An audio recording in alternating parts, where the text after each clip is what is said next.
back again. What are we talking about today? Today we're talking about how do we categorize this? Seaweed, kelp? I guess we'll learn when we talk to Logan here. Excellent. Do you ever wonder where your food comes from? That's what got us started on this adventure. In each episode, we ask experts to weigh in on the food topics that matter to you, from growers to producers to chefs. And I challenge John, Darren, and you to learn more about your food and the stories behind it. From our hub on Vancouver Island in the beautiful Comox Valley, join us as we explore our edible valley.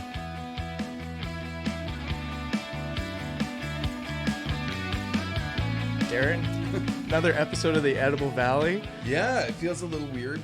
Will isn't here from a bit of a clerical error of mine. That's all right. We'll do and get this going quite well. So Yeah, it's interesting, right? He's only been part of it for about 10, 15 episodes, but he's already made such a mark on it. It feels weird I doing know. it with him. We got to bring that energy level up today.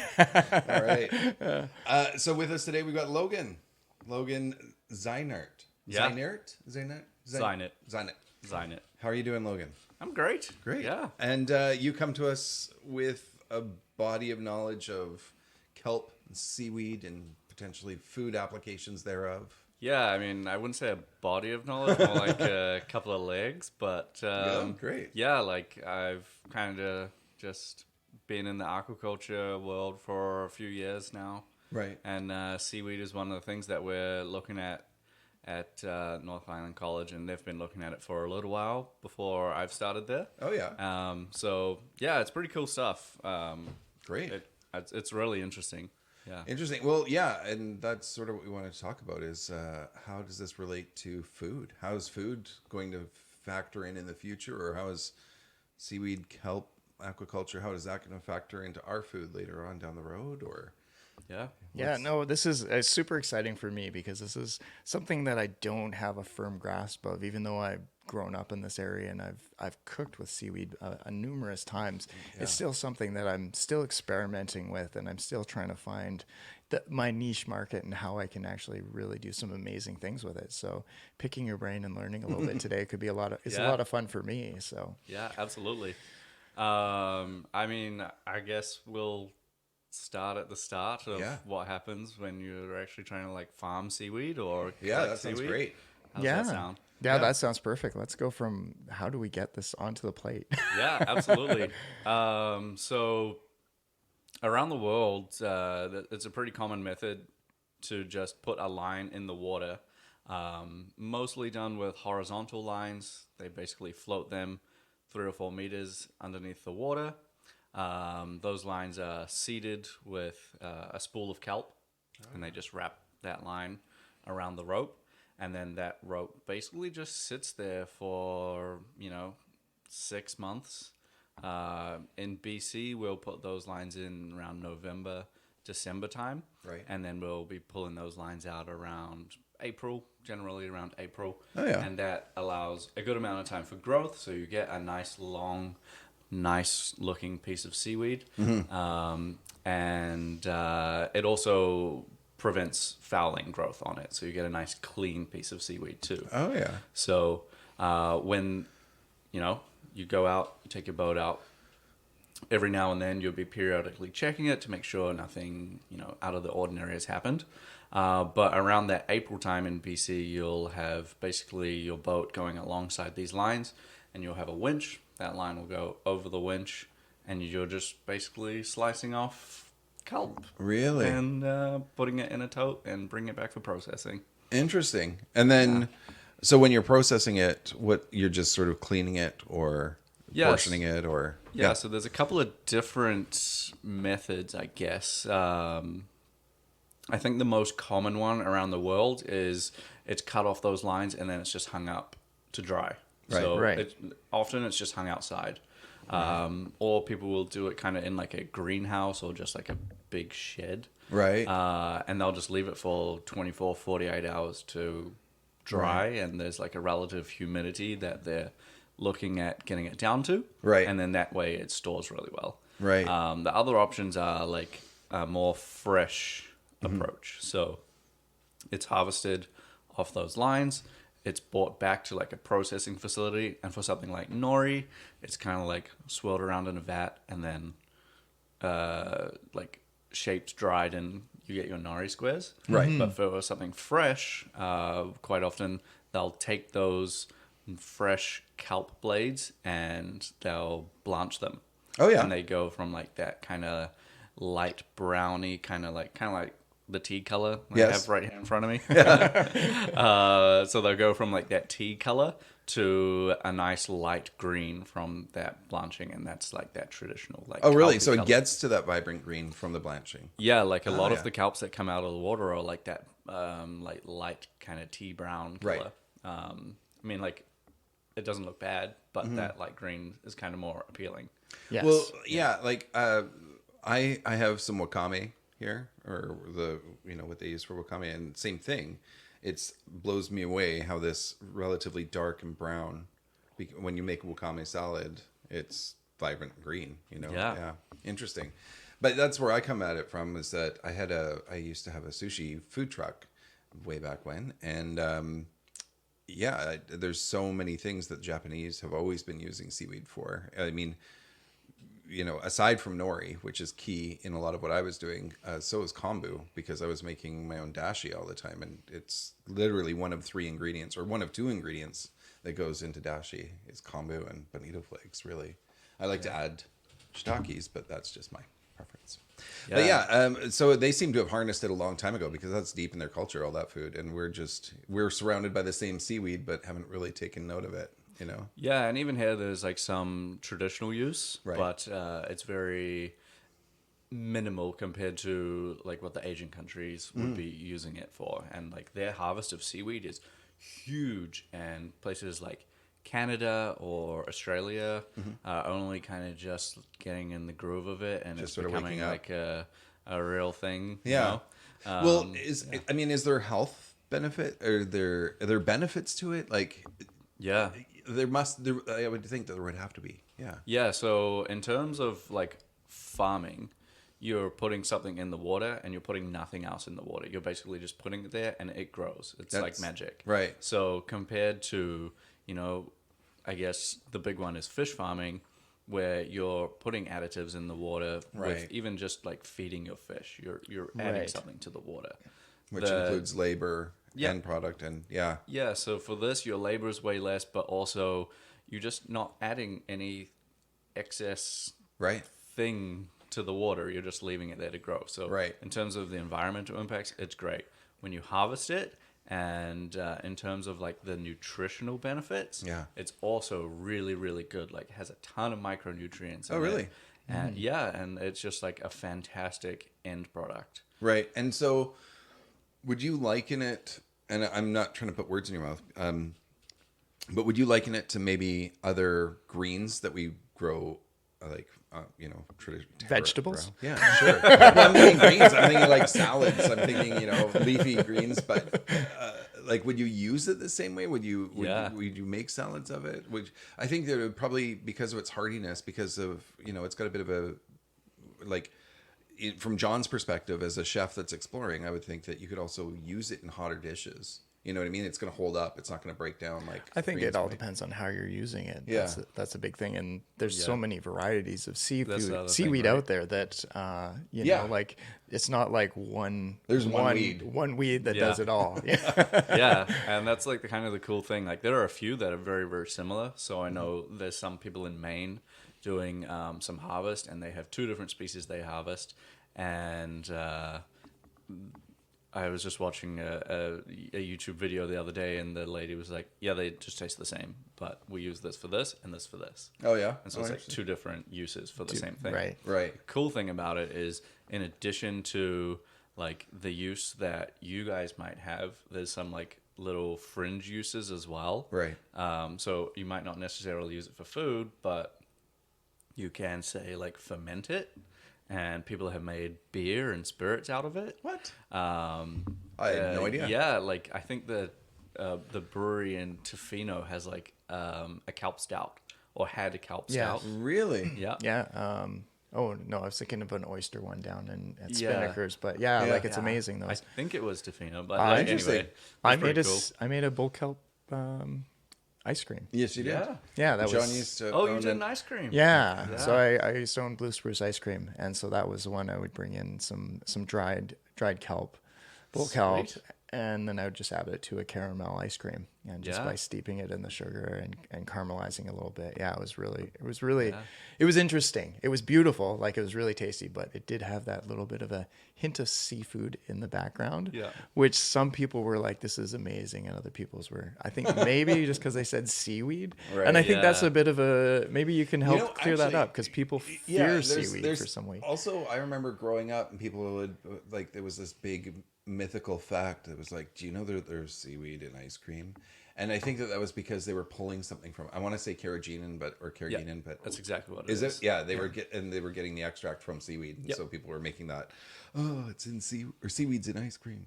But Yeah. yeah, It's used for, like there's so many side products it's used for like that as well. yeah. So you And have like the food and beverage industry, but Right. then you have like the kind of I don't even know what you would call it, but it's like the Carangian and like other stuff that they use for like pharmaceuticals and like cosmetics. Right. They pull it all out of the seaweed. Because it's a bit of a binding agent, right? Like, Yeah. or it keeps things. It's the holding agent that it holds that they get from it. Yeah. And my brother, and his partner, they're master gardeners. They just have the most impeccable garden. And one of the things he does every year, seaweeds his garden at the end of the year. Oh, okay. Yeah, Yeah. turns a lot of seaweed into it at Yeah. the very end of the year. It's supposed to be really good for Yeah, it's great compost. He said it's just fantastic. It helps everything grow so much. Yeah. So, yeah, there's amazing all these other extra uses for it. Yeah. Yeah, I'm really curious to see if there's any current efforts like it. Are you seeing it in BC? Are things starting to wake up a bit? Are Yeah, things starting to so- really embrace? Absolutely. The farms are definitely starting to wake up. So the farming side, people have pretty down packed. Oh, yeah. Like the methodology is there. The permitting applications from DFO are there. So you can go out and get, an area that you would want to do and set it up and harvest it. I think the part where BC is lacking a bit here is the processing. Oh yeah. And post-harvest kind of stuff. So what do you do with it after you've harvested? Do you dry it? Do you wash it? Do you blanch it? Where do you do that? How close is that to the farms? Quite a lot of them are on the North Island, so where do you set up a place like this? Right. And that's where a lot of the research right now is looking at. Oh, yeah. Where do you do this? How do you do it? What's the best way? Do you do it on a boat? Do you set up like Right. something else? Do you have, like some kind of mobile processing unit? Oh yeah. That Do would you dry them on site? Yeah. So imagine you're like way up in, like Central Coast having really great success. Do you have to set up like a wharf where you can dry it? Right. How long can you store it for? How do you get it back? Like that's a long way. Yeah, to there's a lot of transport. logistics. Well, that's a big question for me. Do you know what the shelf life on fresh seaweed is, or is that like? Yeah, I think the stuff that we have right now is like if you want to use it like straight off the line with no processing, it's pretty short. Like I Yeah. don't think it's much more than 48 hours. Really? Wow. Yeah. I definitely could be wrong, but I seem to remember a number like that somehow. So Wow. yeah. And I might be deviating a bit here. As John touched on before, there's not just one seaweed. There's multiple types. What seems to be growing best or is best harvested in BC? Yeah, I think most people are looking at sugar kelp. Oh yeah. Which I think is called Saccharina. I always get them mixed up. Like those Latin names. Yeah. The ones that we have worked with are Saccharina and Alaria. Okay. Those are the two species that we work with around, quite a bit at North Island College. But I think the bull kelp is another species. And so for the layman, bull kelp is the one that's got the bulbous end Yeah. and the long tail. Yeah. Right. And then the others are the leafy green that you're talking about. They're both like still long and like that laminate kind of like Oh, shape. yeah. like the one that's almost like a sheet. Yeah, yeah. Right. So that's the Saccharina. Okay. And then the Alaria has like a line down the middle. It's Alaria marginata. That's the easiest way to remember it. Right. Yeah. So it's almost like a leaf where it's got that central. kind of like that central. Oh, yeah. thing. Okay. Yeah, I have to thank Interesting. Cosmo for giving me a tip on how to remember that one. Yeah. Yeah. So those are probably the three biggest ones. There are lots and lots of other different Right. species that are around here that have potential. Right.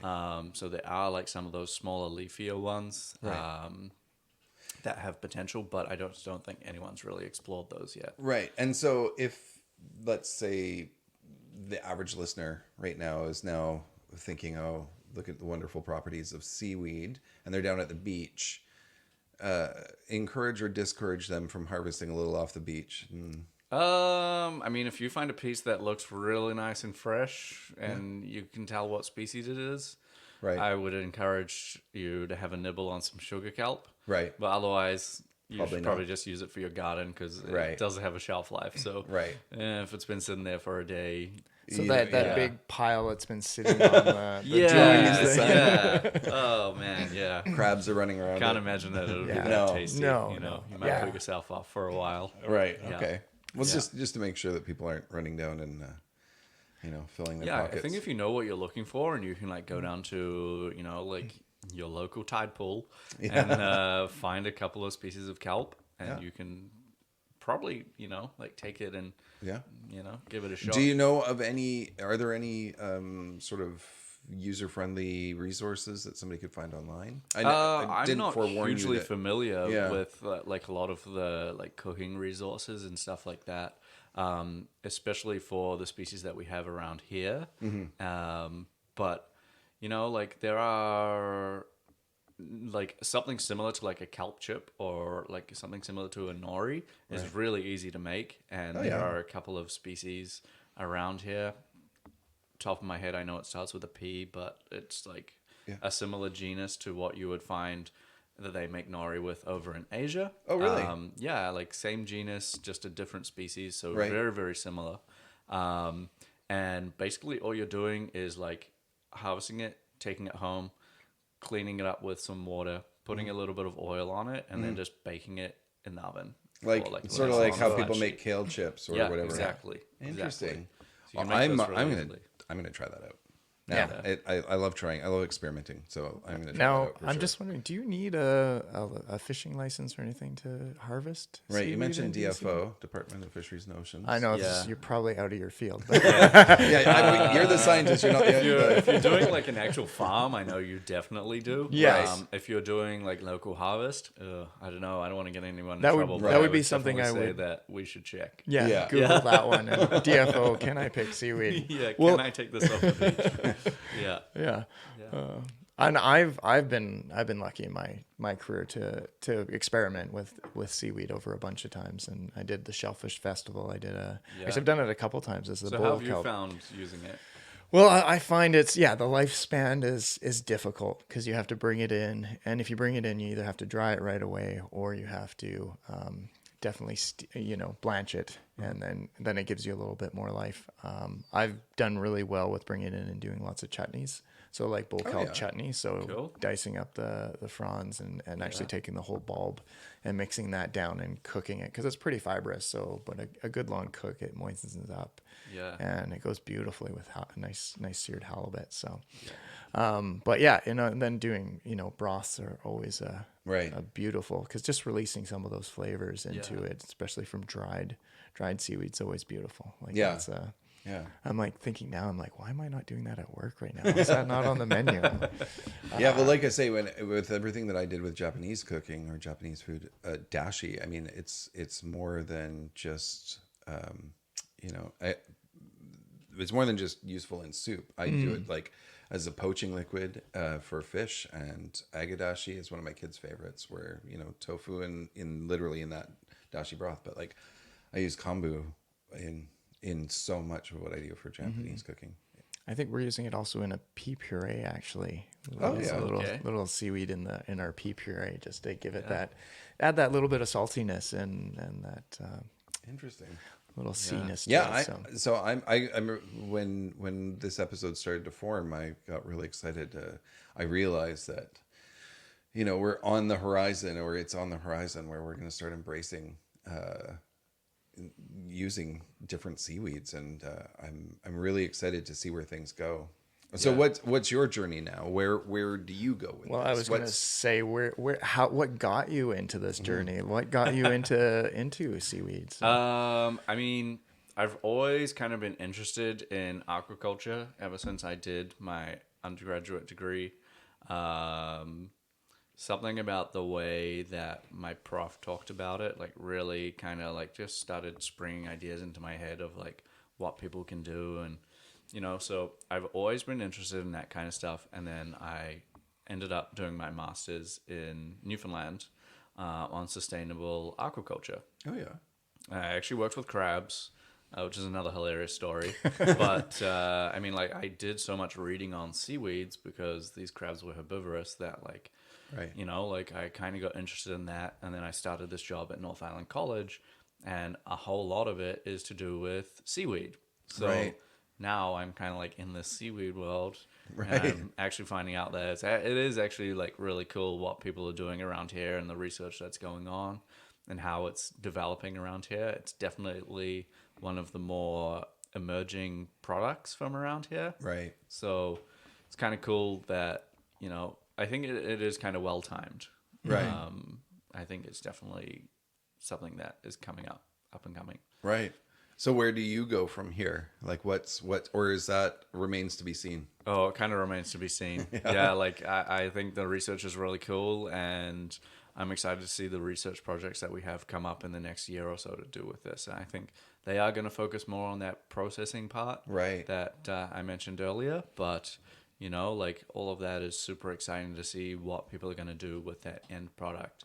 Right. So, like, I'd love to see some more ice creams. Well, Some it sounds more beers, spirits, it things sounds like that. if we get that processing solved, the issue and the logistics of that, then it seems like all of a sudden the product's going to be much more abundantly available to people of the coast and on the island. Yeah, absolutely. I think the other cool thing is that, like, I think there was some kind of statistic that, like, over 90% of seaweed products are imported into North America. Wow. So there's, like, a huge market for it if you wanted to do something with it in BC. Right. And So it's- I think you'll start to see more kind of North American-made seaweed products. Wow. It's crazy too if you think about how pristine our waters are here. Like we've got some of Yeah. the cleanest waters in the world for ocean waters. So it's Right. like we're very lucky to have what we have out here. And Yeah. so we're not harvesting that in something that's renewable and Yeah, and low it is impact. one of the most renewable kind of things that you could farm in the ocean. Right. Which is just such a good plus, Right. It's almost like salt, where it's just like, well, there's an endless amount. You just have to put it out to dry. well, and this Now is you have salt. Yeah, well, this is the one I'm also is like, and I may be wrong, but like seaweeds are one of the fastest growing plants on the planet. Yeah. If I remember Yeah. correctly, like bull kelp grows like a foot a day or something. Yeah, ridiculous. sometimes in like peak season they're absolutely ridiculous. You get Wow. huge growth out of them. Yeah, well, just from a feeding the hungry kind of standpoint, there's like solutions right there. Fastest growing crops. Yeah, and it helps protect the ocean too. Like the smaller creatures in there, it gives them a place to hide. And Right. Yeah, that's the other cool thing that we haven't really touched on yet Yeah. is like it's being used a lot for restoration. Really? So there are some cool projects where people are putting it like in front of watersheds, so it gives habitat for juvenile salmon and things like that. Yeah. And there used to be a lot more kelp, but those habitats have like degraded. So now using it for restoration and mitigation efforts Interesting. is a whole nother realm. Yeah. So there are some cool things there. Interesting. I wonder if that's what's going on. I know with Kuskusum, which is just out front of our neck of the woods, which is a restoration project designed for the salmon. I see that they're trying to build very natural salmon ladders just in that estuary. Yeah. Or maybe not a salmon ladder, but there are lots of little nooks and crannies, like trying to bring back that. I wonder if that's factors in there too. they're taking down the killing wall, as they call it. Yeah. From the old mill, the sheet of steel that sort Yeah. of protects that or guards that area from Yeah. opening up. But, Yeah. I think some of the other cool things that they're using it for is, like I said, the mitigation side. Right. And I think we've got a couple of little bits and pieces on the North Island College website. And we've done a few things with, like putting it down in vertical lines to create habitat where there used to be kelp forests. Oh, kelp forests. Yeah, just like big rounds of like where kelp used to grow. Interesting. I would have never thought that that's a term. Yeah, Forests of kelp. That's forests interesting. of kelp. And like, for instance, like an urchin front will just come and destroy that whole thing. It's basically just a line of urchins that eats everything in front of it. Oh, wow. So then we've, been working on measures to, reforest. reintroduce. Yeah. Wow. Yeah. That's I mean, incredible. like, it's very small scale. We Yeah. don't do like, 10 hectares. Right. Doing like a few lines to see if in that area it works, Right. Right. Yeah. Amazing. which is pretty cool. Yeah, there's a whole other world down there I didn't even really consider. I think most of us forget that whole other world down Yeah. there, Yeah. especially from an agriculture side of it. Like, how do we best use our oceans? Yeah, and that's like a really important debate that's going on right now. There's definitely like two sides to that story. Right. Is do we keep going with what we're doing with salmon because it's already established? Do we look at new species? Do we look at kelp? Like, what do we do from here? I've also, and I don't want, I'm not trying to be controversial to anybody out there that's listening, but I've also heard or read rather, and I don't know if it's dubious or whatever, but I can see some merit in it. But I've heard some people saying that farming seaweed in the future is actually going to help us reduce climate change, partially just in the fact that literally the surface of the ocean, which is reflective and what have you, if you have the seaweed beds or the seaweed just below the surface, it's actually going to diffuse and reflect some of that sunlight that we're getting in. It can bring us down by 2 degrees, they said, if what properly used. Yeah, I haven't seen that research. No, I haven't seen Sounds it either. cool. And like I said, I hesitated to throw that in there, but Yeah. it's just one of those things I'm going to look into more now that you've got me thinking seaweed. Yeah, I think the one that's really up for debate with kelp right now is how much it helps sequester carbon stores. So like, like you have your trees, which are big carbon stores, and they stay there. Right. When they die, they fall over, they kind of get buried. Your carbon stays in the ground. Right. With kelp, it's like a little uncertain what happens. Like, do the leaves break off and then like end up in deep water where they sit in the sediment and break down and they stay in the sediment and then you create a carbon store? Right. Or does it just keep getting recycled through that food chain? Right. I don't know. No one really knows. But Right. in my opinion, I think we've lost these massive forests of kelp. Right. Like there used to be a lot more kelp in the past. If you bring that back, you're bringing back a carbon store. Right. So like in some ways, I think that it's got to be beneficial. It might not be as beneficial as what one would hope. Right. But I think, But like there's- starting off with some there's- kind of benefit is always good. Yeah, exactly. You're moving towards the right direction, whether it's the solution or just part of the solution. It's still part Absolutely. of it. Yeah. And I think the really interesting thing is you're starting from like a bottom up effect. So you're fixing something at the bottom, and hopefully as things move up the food chain, Right. you'll have more of a benefit up the food chain as well. Right. So you'll increase habitat for those smaller things that like the bigger fish eat, and then the bigger fish eat the bigger fish, and Right. et cetera, et cetera. So if you help that kelp habitat, you might help other habitats and other like Right. groups of animals by just planting kelp. Interesting.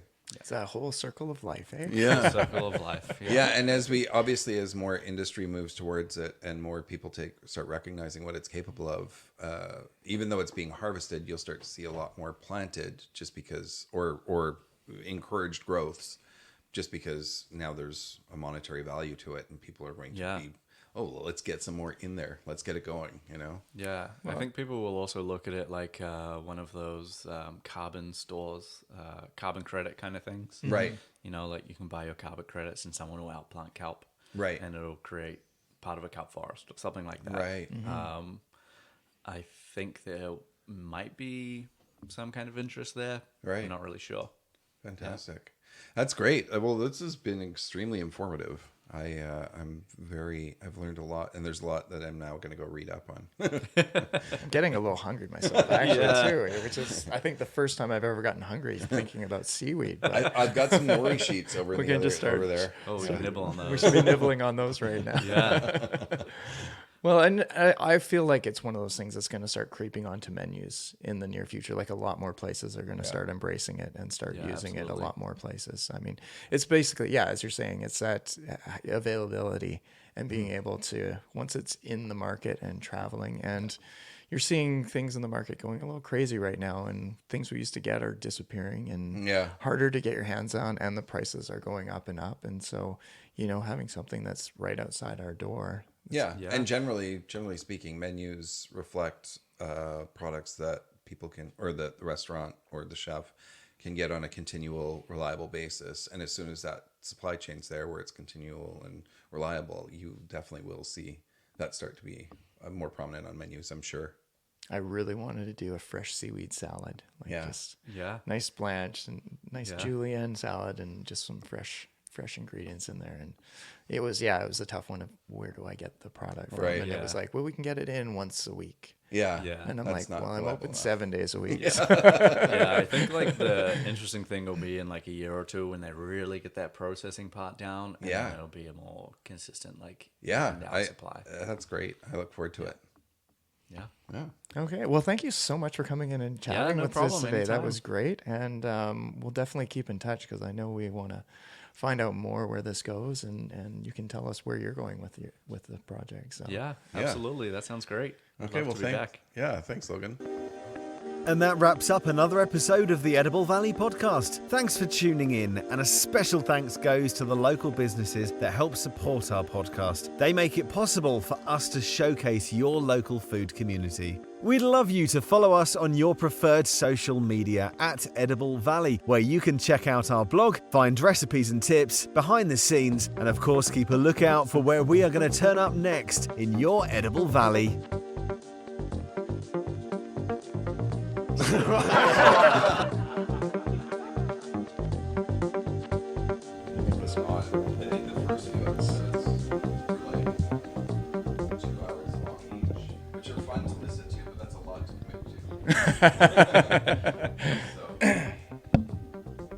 That's perfect, just like that. Yeah. Awesome. Yeah. And this has been an Edible Valley production. Yeah. Beep, beep, beep, beep, beep, beep, beep, beep. Okay. Ready again?